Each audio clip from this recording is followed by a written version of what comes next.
everyone, it's Marcy Bessaker, and I wanted to show you this background here on the embossing folder, the technique I use. If you could look, I have like some blues and greens in there, and if you pull in, I'm going to show you the difference here. This one has a real light layer. This one here is a little darker right here. And I'm going to kind of show you the difference on how I got those. This one I did on accident. I wanted it more to look like this with the lighter kind of look. Like these two are really good. You could see really the blue and the green that I used. So that's kind of the look. Let me see if I can move the light over a little. That's kind of the look that I wanted. I accidentally came up with this look, but I'll show you how I did it in case you do want the darker, bold look. Okay, so let me just leave those out, show you. So when I created these cards, I a lot of times create a lot of extra pieces. And sometimes I count them and go, okay, I'm going to do 10 or 12 or 5 or however many I do. Well, this time I just, whatever the paper filled up is what I did. Because I loved the little cans. And so I thought, well, I'm just going to make a bunch and throw them in here. Who doesn't need thanks and hello? So I just threw those in there. So I'm going to end up making 2 more of these. So I'm going to bring out my flowers. And I already have some sentiments. I have a happy and a thankful, so I'm going to bring out a thanks and a hello. So I'll have those ready so I can just create them again. And then I still have some extras. So I just leave them in with the stamp set, because if I know I'm going to grab that stamp set, then I like to know that I have some pieces in there that I can maybe start with. Okay, so I embossed 2 pieces of my embossing folder here, and this is what it looks like. I love this embossing folder. Okay, so a couple little helpful tips. And let me look on my old card here. I ended up having to round the corners because what I did is I stamped these 5.5 by 4.25 before I decided what size I wanted them and what I was going to do. I was thinking of doing another panel card behind this, but then I liked the soft look of this, so I chose not to. Well, that being said, I didn't need to cut these down that much, but when I did cut them down, because it was already embossed, when you use your trimmer and you're dragging it across an embossed image, sometimes the little corners get chewed off. Like if you can see right here, it kind of chunked off a piece here. Another card, it took off the corner, which is why I started rounding the corners. So my suggestion is make sure you cut your pieces of paper the size you want them before you emboss them. That way they're embossed, they're ready, the edges are nice and crisp, exactly what you want, and you're not dragging a blade across these little delicate embossed pieces, and then your card gets kind of, unless that's the look you want. If you want that distressed kind of look, then that would work. Okay, so I'm not going to show you how to create the whole card, because obviously you probably know how to adhere your pieces together and all that kind of stuff. So I'm just going to move these out of the way.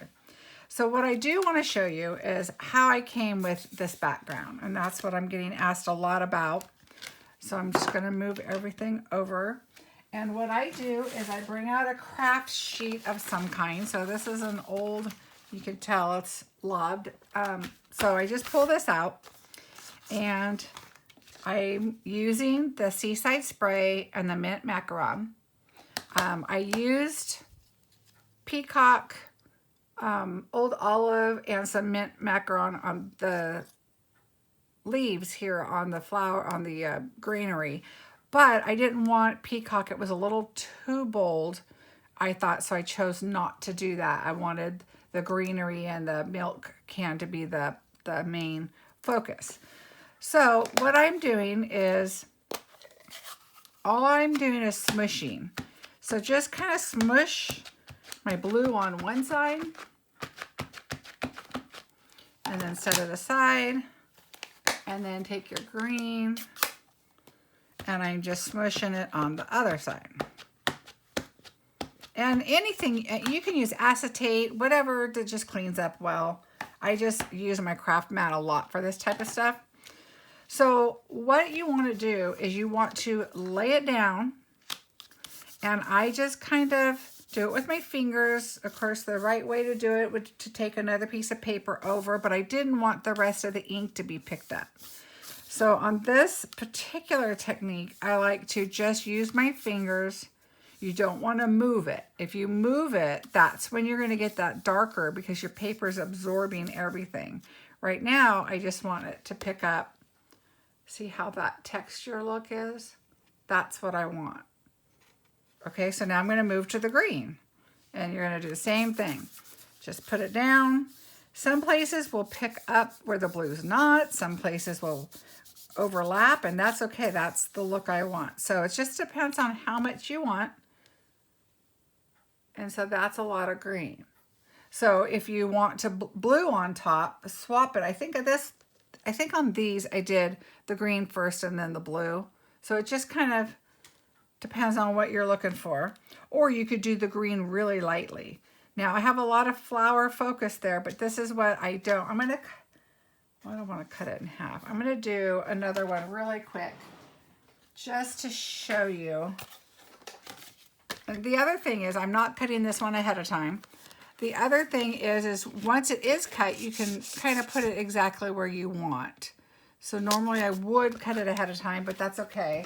I'm just going to do this one with a darker technique that I wouldn't normally use because I like the other look instead. All right.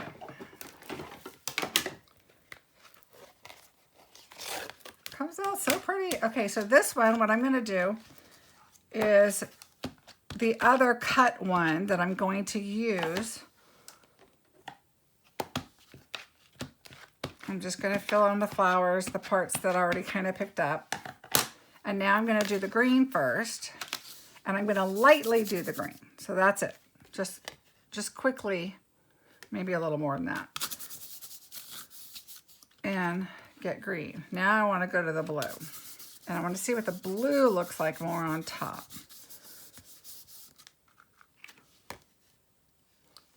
So that's, I mean, it kind of looks the same.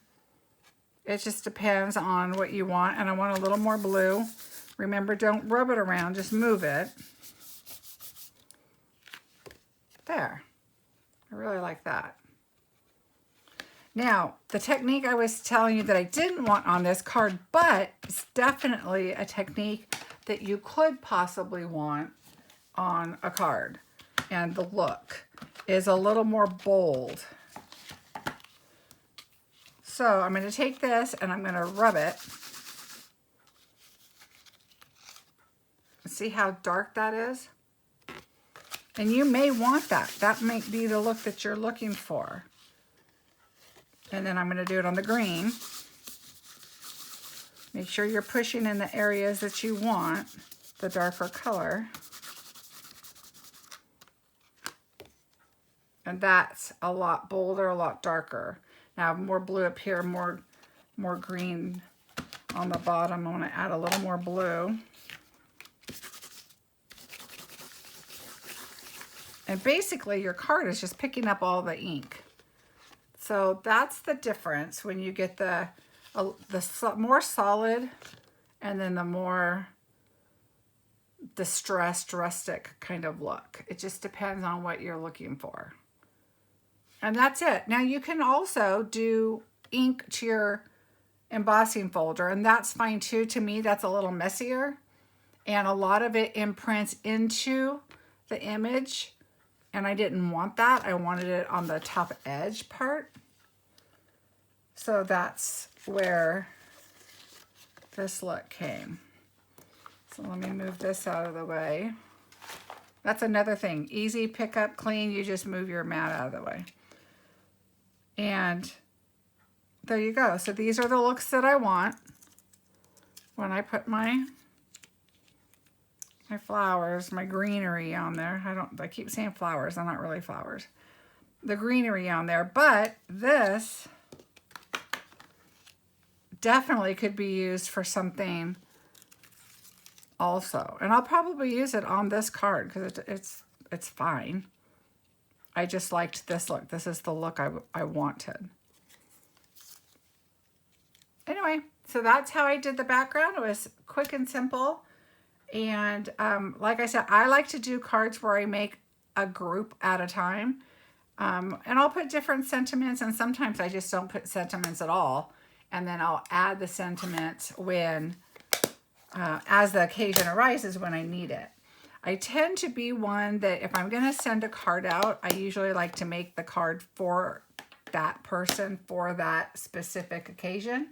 But sometimes you just need a quick card at the last minute, or you just want to send a thank you or a hello or something. And so that is what I like to have on hand, is something, especially right now. Having the happy and the hello and the thinking of you kind of cards are really great to have on hand for people that maybe are just having a hard time right now. So I thought these were kind of cheerful and fun and not your typical flower cards. So I thought I just really love this stamp set, which is Country Home. Again, my blog is marcybessaker.com, and you can see a lot of my postings there. My Facebook business page is Marcy Bessaker Designs. If you'd like to go there, I am going to try and start doing some more lives on there. I moved. I just need to get my camera stuff all situated, and hope to be doing some more videos really soon. Thanks a lot. I hope this helped. If you have any questions, please let me know. Have a good day.